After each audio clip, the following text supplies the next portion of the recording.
தமிழ் கழுகு. மாவட்ட அரசியல்ல அமைச்சரோட மோதின திமுக எம்பிக்கு செக் வச்சிருக்கான் திமுக தலைமை.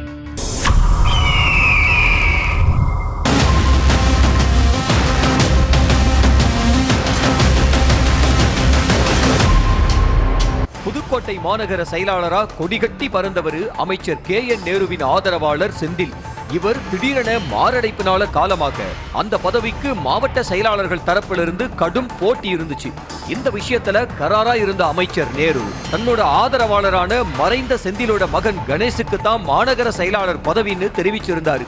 இதுக்கு நடுவுல மாவட்டத்தை தன்னோட கட்டுப்பாட்டுக்குள்ள கொண்டு வர நினைக்கிற மாநிலங்களவை MP MM அப்துல்லா வடக்கு மாவட்ட செயலாளர் பதவிக்கு ஆர்வம் காட்டி தோல்வி அடைஞ்ச நிலையில நேருக்கு எதிராக அமைச்சர் அன்பில் மகேஷ் பொய்யாமொழி மூலமா அன்பகம் ஆதரவை பெற முயற்சி செஞ்சிருக்காரு.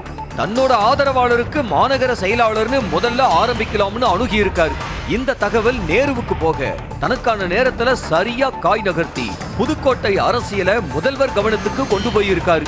புதுக்கோட்டை மாநகரத்தை வடக்கு தெற்குன்னு ரெண்டா பிரிச்சு மறைந்த செந்தில் மகன் கணேசுக்கும் துணை மேயர் லியாகத் அலி அல்லது முன்னாள் மாநகர செயலாளர் நைனா முகமது இவங்க 2 பேர்ல ஒருத்தருக்கும் கொடுக்க முடிவு செஞ்சுட்டு தான் சொல்லப்படுது. இதுக்கான அறிவிப்பு சீக்கிரமே வெளியாக இருக்கான்.